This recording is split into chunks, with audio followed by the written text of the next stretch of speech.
Hi friends, welcome to என்னுலகம் VCR channel. Hi friends, இன்றைக்கி நம்ம இன்ஸ்டண்ட்டாக உண்ணியப்பம் எப்படி பண்ணுறதுன்னு பார்க்கலாம். இது ரொம்பவே ஈஸியாக பண்ணிடலாம். இது நான் மைதா மாவில் மட்டும்தான் பண்ணியிருக்கேன். வாங்க எப்படி பண்ணுறதுன்னு பார்க்கலாம். வீடியோக்குள்ளே போகிறதுக்கு முன்னாடி நம்ம சேனலில் இது வரைக்கும் சப்ஸ்கிரைப் பண்ணாதவங்க சப்ஸ்கிரைப் பண்ணிக்கோங்க. கூடவே பெல் ஐக்கானையும் கிளிக் பண்ணிக்கோங்க. அப்போ தான் நான் போடுற வீடியோலாம் உங்களுக்கு நோட்டிஃபிகேஷனில் வரும்.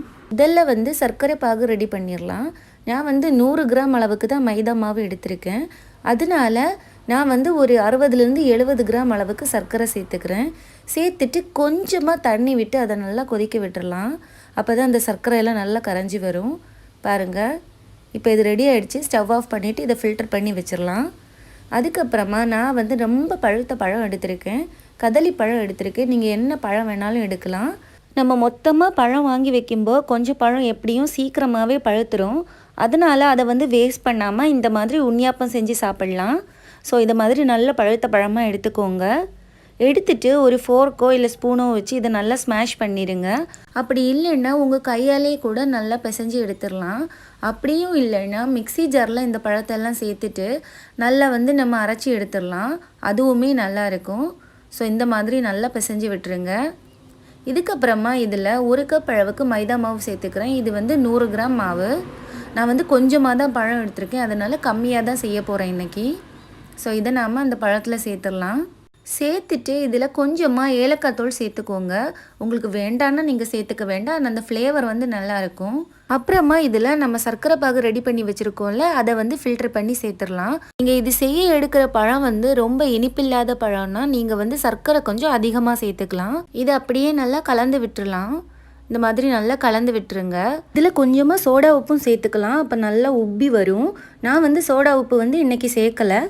இது இட்லி மாவை விட கொஞ்சம் கூட கெட்டியாக இருக்கணும். இப்போ நம்ம செய்ய ஆரம்பிக்கலாம். ஸ்டவ் ஆன் பண்ணிட்டு ஒரு பேனில் எண்ணெய் சேர்த்துக்கோங்க. எண்ணெய் சூடானதும் ஒரு குழிக்கரண்டி எடுத்துக்கோங்க. இந்த மாதிரி உண்ணியாப்பம் செய்கிறதுக்கு அதுக்காகவே தனியாக பேன் இருக்கும். ஆனால் நான் இன்றைக்கி நார்மலான பேனில் தான் செய்ய போகிறேன். அதனால் ஒரு பெரிய ஸ்பூனோ இல்லை குழிக்கரண்டியாலேயோ உங்களுக்கு கையில் எடுக்க முடியும்னா கையாலேயே கூட எடுத்து நாம் சேர்த்துடலாம் எண்ணெயில். இந்த மாதிரி கொஞ்சம் கொஞ்சமாக எடுத்து நாம் எண்ணெயில் சேர்த்துடலாம். நான் அந்த ரவுண்ட் ஷேப் ஓரளவுக்கு வரதுக்காக தான் இந்த மாதிரி குழிக்கரண்டி எடுத்தேன். இல்லைன்னா நம்ம கையாலேயே எடுத்து எண்ணெயில் சேர்க்கலாம். கையில் ஒட்டாமல் இருக்க ஃபஸ்ட்டு கொஞ்சமாக தண்ணியில் கையை நனைச்சிட்டு அதுக்கப்புறமா எடுக்கணும்.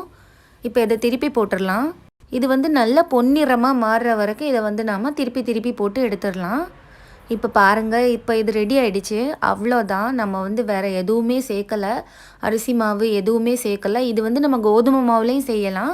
நான் இந்த ரொம்ப பழுத்த பழமும் அதுக்கப்புறமா மைதா மாவும் வீட்டில் இருந்ததுனால இதிலையே சிம்பிளாக செஞ்சுட்டேன். அதனால் இனிமேல் ரொம்ப பழுத்த பழம் வீட்டில் இருந்தால் அதை வேஸ்ட் பண்ணாமல் இந்த மாதிரி வீட்டில் இருக்கிற கோதுமை மாவு இல்லைன்னா மைதா மாவில் உண்ணியப்பம் செஞ்சு சாப்பிடுங்க. ரொம்பவே டேஸ்ட்டாக இருக்கும்.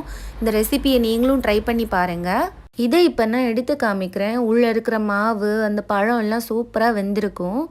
இந்த மாதிரி சுட சுட செஞ்சு கொடுத்தீங்கன்னா தட்டு உடனே காலி ஆயிரும். ஸ்பெஷலாக குழந்தைங்களுக்காக செய்கிறீங்கன்னா கோதுமை மாவு வச்சே செஞ்சு கொடுங்க. அவங்களும் விரும்பி சாப்பிடுவாங்க.